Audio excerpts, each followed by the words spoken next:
Our reading comes from John 15, verses 9 to 17.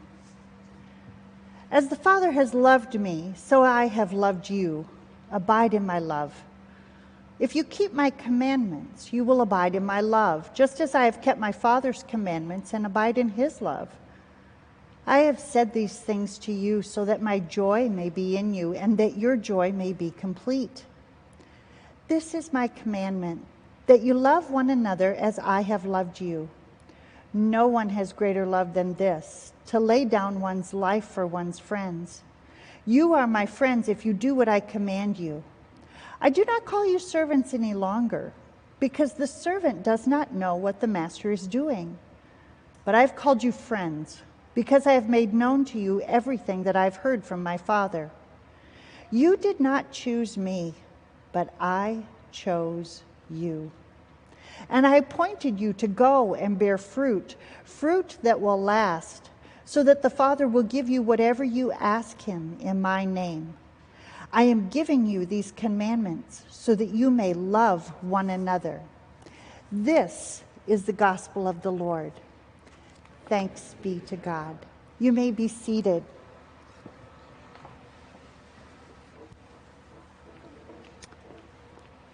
Okay, so I see a few children here.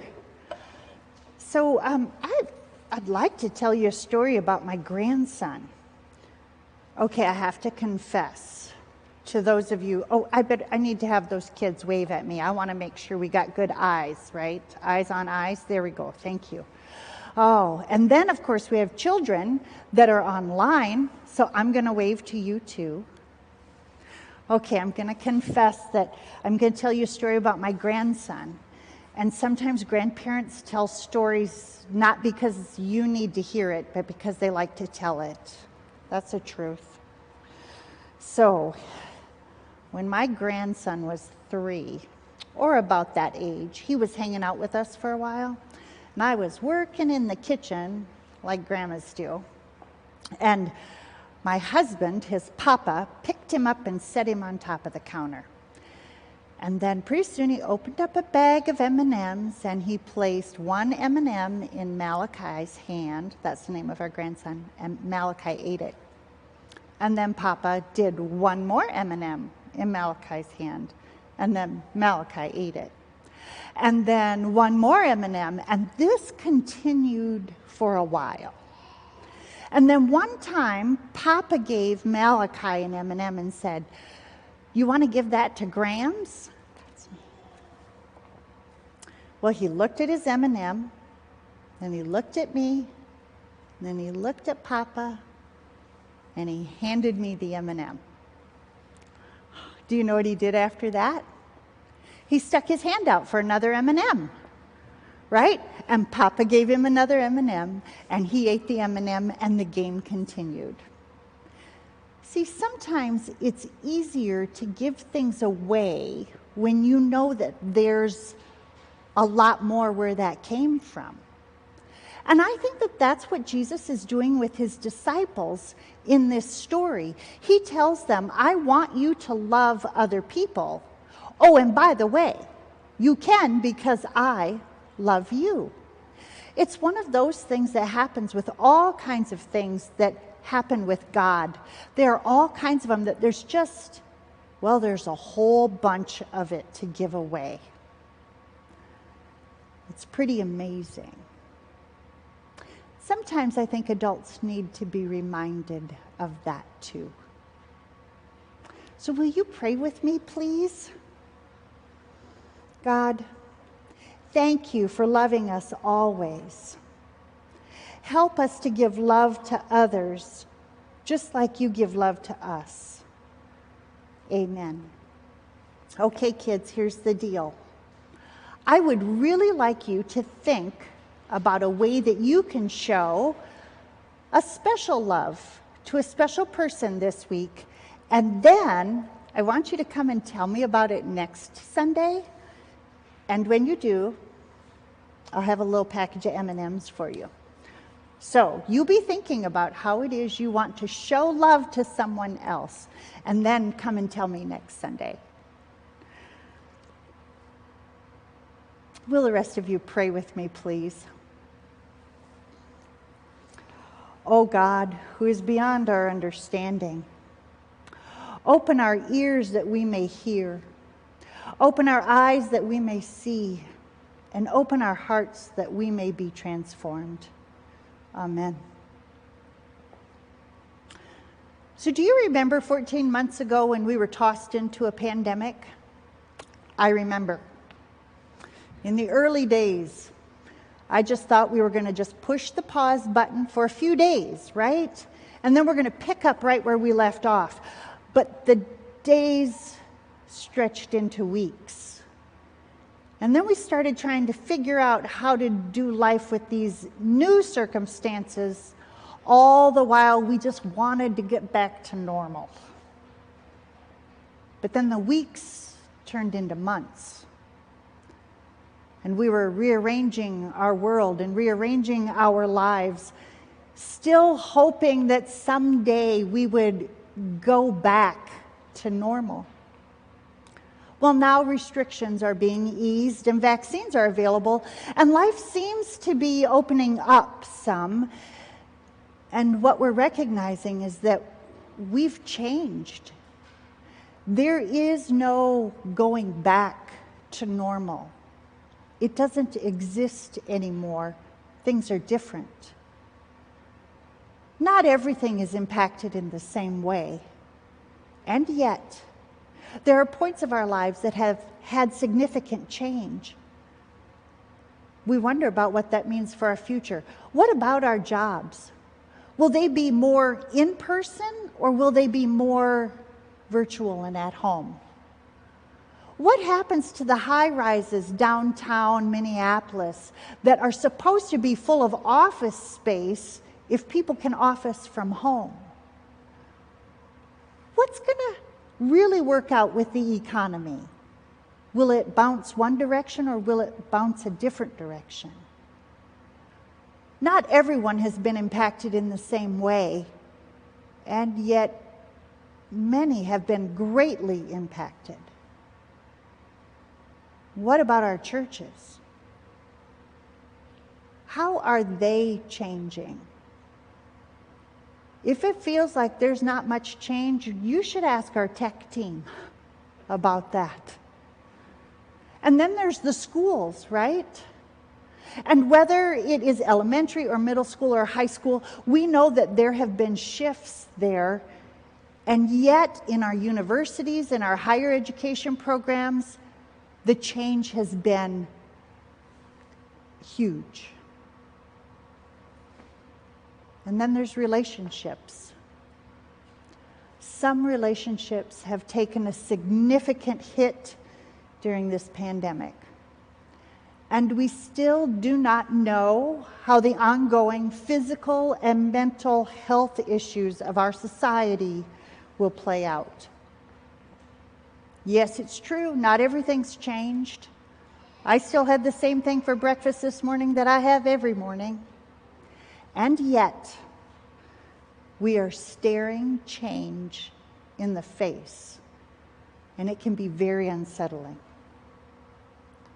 I think the passage in Acts that Pastor Amanda read for us this morning has some insights for us.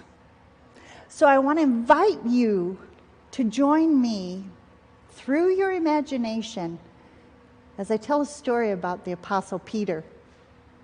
I'll do my best in this imaginative story to be true to cultural, historical, and scriptural contexts.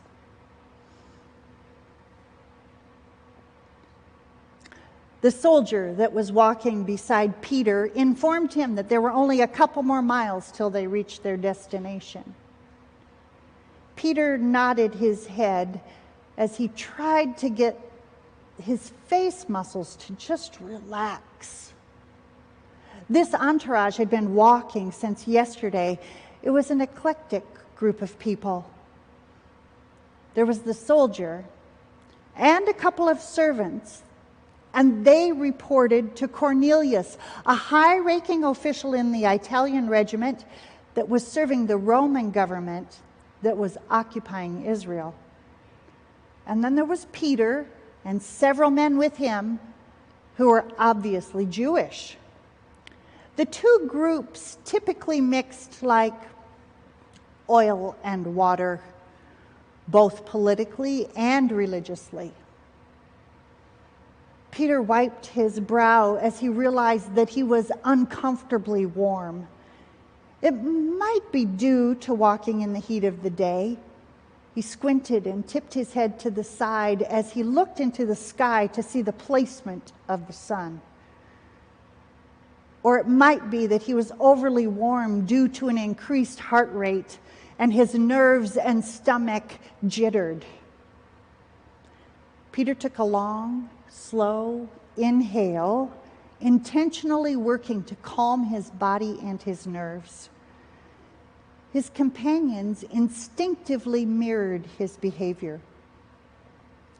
Peter deliberately focused his thinking. God was with him. And the Spirit of God was directly responsible for Peter being on this trek. Why, in the last several weeks, Peter was experiencing the divine healer working through him to bring healing to others. It was an amazing way to be partnering with the Almighty. Peter walked with Jesus before Jesus had been crucified. He had had a front row seat to Jesus' teachings and miracles, and he had observed how it was that Jesus interacted with people. Peter also connected with Christ after the resurrection. He had listened while Christ explained the scriptures, and he had learned even more about God. Peter's confidence in knowing God was increasing. And then yesterday happened. Peter was still trying to comprehend that experience. You see, Peter had had a vision or a trance or a daydream of sorts, but it was a weird dream. He was being told to eat foods that were against his beliefs and against his faith tradition. Well, of course, in the dream, Peter refused. However, when Peter said, "No way, that food is unclean," he heard a divine voice say, "Since God says it's okay, let's go with that." It was as if the vision hit repeat. Again, Peter was told to eat food that was against his beliefs and his faith tradition. And again, he refused. And again, he heard, "Since God says it's okay, let's go with that." Well, twice apparently wasn't enough. The vision happened again a third time. Peter's ears were ringing with the phrase, "Since God says it's okay, let's go with that." Just recalling the vision caused Peter to wrinkle his forehead, tilt his head as he placed one foot in front of the other as he continued walking down the road. The vision was enough to make Peter wonder what God was up to. But to add to Peter's wonderings, immediately following the vision was when these three men that he was with, the soldier and the two servants, had showed up looking for Peter, saying that Cornelius the centurion had sent for him. And that's when the Spirit whispered to Peter, "Go with these guys. I sent them." So Peter obeyed. And now here he was, nearing the home of Cornelius the centurion. Peter again slowly inhaled. Of course he could trust God. And this was a very different experience. Cornelius and his family and friends and his soldiers and servants were a part of a group that Peter's faith tradition's understanding of it was that God didn't really connect with those people. It was actually more than that. God had instructed them, according to the way they understood it, to stay away from those people. Peter pursed his lips and cocked his head to the side as his eyes darted back and forth. God seemed to be doing something different than anything Peter had previously known of God. Cornelius's reputation was that he cared deeply for God and that he cared deeply for people. As Peter walked with the group, he wiped his forehead again. He wondered if he could trust that reputation. Peter had been arrested before by people who claimed that they knew God and God's ways. Regardless as to whether he could trust Cornelius's reputation, Peter knew he could trust God.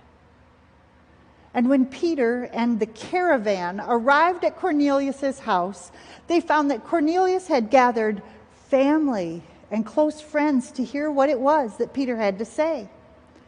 And in Cornelius's introductory speech, he said, "We are all here in the presence of God to listen to everything the Lord has commanded you, Peter, to tell us." Peter's face started to smile.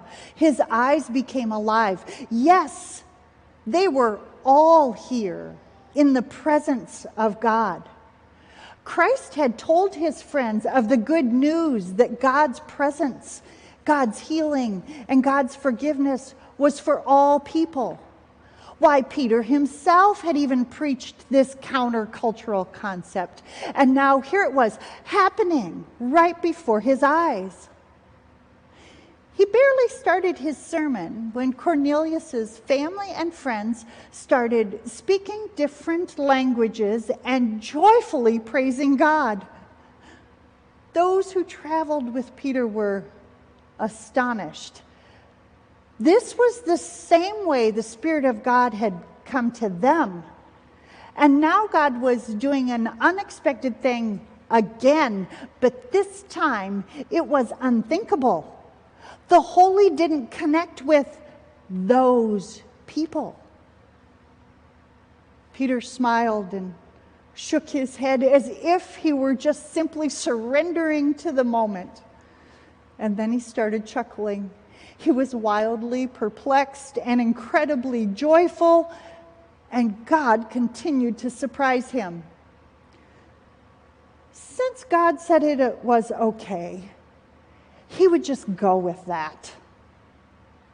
He smiled to himself. He had so much to learn, and one of those concepts being that the divine was bigger and broader and beyond any one faith tradition. And at that moment, Peter realized that Cornelius had invited him to come and teach them, and instead, the Spirit of God had used Cornelius and his family to teach Peter. It was another unexpected occurrence orchestrated by an astonishing God. This story is the mainstay of the formation of Christianity. It reveals that God's grace and forgiveness and love is for all people, all through the ages, all the way to us. And through the years, this story has been significant in shaping our inclusive theology. And today, I want to ask you to just carefully hold the story and let us turn it just a little to see beautiful facets that exist within it. See, the story encourages us to loosely hold our understanding of God. Our Christian theology teaches us, and we believe, that the Holy One is beyond our human comprehension. That this infinite other can never fully be understood by the finite human mind. And this truth pushes against our post-Enlightenment human desire to understand all things so that we can control all things. Peter's understanding of God had changed. because he saw a new way that the Redeemer was actively redeeming all. Whenever we wrestle with changes in our understanding of divine activity, it requires that we live in a space that is a mental space, an emotional space, a spiritual space of not knowing. These days, we realize that we won't ever fully go back to pre-pandemic lifestyles. And it requires us to live between what was and what will be. And this can cause us as human beings to feel anxious and unsettled. Oh, dear ones, though, a lack of complete comprehension of the divine or the future doesn't negate us from the truth that we can trust God, because we can trust that the Redeemer is still redeeming. We can trust that divine love is still loving. We can trust that the gracious forgiver is still forgiving. We can trust that the ultimate provider is still providing. And as change pushes against us, I wonder if the words of Peter's vision aren't also meant for us. Since God says it's okay, let's go with that. Amen.